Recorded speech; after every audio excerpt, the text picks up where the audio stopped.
حضور نے فرمایا کہ انی لعلم آیۃ فی الکتاب، میں قرآن مجید میں ایک ایسی آیت کو جانتا ہوں کہ لو اخذ الناس بہا، اگر لوگ اس آیت سے متمسک ہو جائیں، لکفتہم، وہ ایک آیت ان کی ساری زندگی کے لیے کافی ہے۔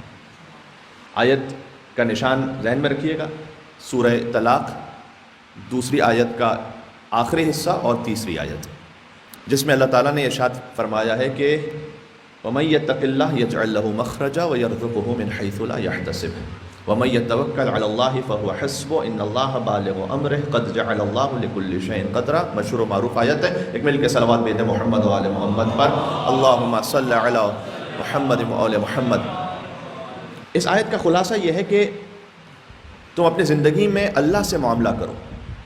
ہم جب کسی بند راستے پہ پہنچ جاتے ہیں تو ہم بظاہر خود اپنے دل میں شاید یہ سمجھنے لگتے ہیں کہ اللہ تعالیٰ بھی کسی بند راستے میں گرفتار ہو گیا ہے، وہ مجھے کیسے نکالے گا، کیونکہ ہم اپنے لیے فقط ایک یا دو راستے سوچ رہے ہوتے ہیں کہ یہاں سے شاید میری مدد ہو سکتی ہے۔ اللہ نے کہا وَمَن يَتَّقِ اللَّهَ يَجْعَل لَّهُ مَخْرَجًا، جو اللہ نے حدود منع کی ہیں اس میں داخل نہ ہو، جو اللہ نے اوامر کہے ہیں اس پر عمل کرو۔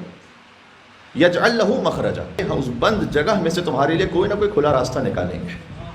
وَيَرْزُقْهُ مِنْ حَيْثُ لَا يَحْتَسِبُ، اور تمہیں اس مقام سے رزق عطا کریں گے جہاں سے تم نے حساب نہیں کیا ہوگا، جہاں سے تم نے اپنا کیلکولیشن کوئی نہیں کیا ہوگا، ہم تمہیں وہاں سے عطا کریں گے۔ ان اللہ بالغ امرہ، یہ آیت وہ ہے کہ حضور نے کہا کہ اگر یہ ایک آیت سارے انسان اس سے متمسک ہو جائیں تو ان کی ساری زندگی کے لیے کافی ہے۔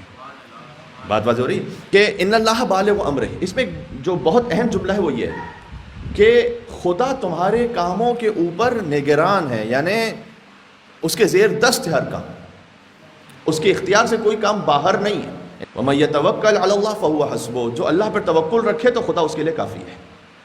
توکل کا مطلب کیا ہے؟ توکل کا مطلب کچھ نہ کر کے بیٹھ جانا نہیں ہے کہ اللہ ہی سب کچھ کر دے گا۔ توکل کا مطلب یہ ہے کہ تم اپنی بندگی کرو، خدائی کو خدا پر چھوڑ دو، خدائی کے معاملات میں دخل دینے کی کوشش نہ کرو۔ رزاق تم نہیں ہو، رزاق وہ ہے، وہ عطا کرنے والا ہے، تم اپنا کام کرو۔ وَمَن يَتَوَكَّلْ عَلَى اللَّهِ فَهُوَ حَسْبُهُ إِنَّ اللَّهَ بَالِغُ أَمْرِهِ قَدْ جَعَلَ اللَّهُ لِكُلِّ شَيْءٍ قَدْرًا، اور اللہ نے ہر چیز کے لیے ایک وقت متعین کیا ہوا ہے، اس متعین وقت پر اللہ تعالیٰ تمہیں عطا فرما دے گا۔ کچھ زندگی میں سنگین امتحانات ہوتے ہیں، بہت سخت ترین ایسے امتحان کبھی کبھی انسان کی زندگی میں آ جاتے ہیں، مالی اعتبار سے، کبھی اولاد کے اعتبار سے، مجھے یہ کہنے دیجئے کہ جنسی خواہشات کے اعتبار سے، کہ حلال کوئی راستہ میسر نہیں ہے، حرام سامنے اویلیبل ہے، اللہ کے علاوہ کوئی دیکھنے والا بھی نہیں ہے۔ ایسے سخت ترین امتحانات معمولاً انسانوں کی زندگیوں میں ایک یا دو دفعہ ہوتے ہیں، اس سے زیادہ نہیں ہوتے۔ حضرت یوسف علیہ السلام کے سامنے کتنی مرتبہ زلیخا آئی تھی، وہ ایک امتحان ہے۔ حضرت ابراہیم علیہ السلام کو اللہ تعالیٰ نے کتنی مرتبہ کہا کہ اسماعیل کے گلے پر چھری پھیرو، ایک مرتبہ ہے۔ تو امتحان ویسے انسان کی زندگی روزانہ امتحان ہے، لیکن کبھی بہت سخت ترین امتحان آتا ہے۔ شیطان جو نا اس کمین میں ہوتا ہے کہ جب یہ جو سخت ترین امتحان آیا ہے یہاں انسان ہار جائے، اور اللہ تعالیٰ کا تقاضا انسانوں سے یہ ہے کہ دیکھو اس امتحان سے جب تم نکل گئے تو یرزقہ من حیث لا یحتسب، میں تمہیں وہاں سے عطا کروں گا کہ جہاں سے تم نے سوچا بھی نہیں ہوگا۔ اللہم صلی علی محمد و آل محمد۔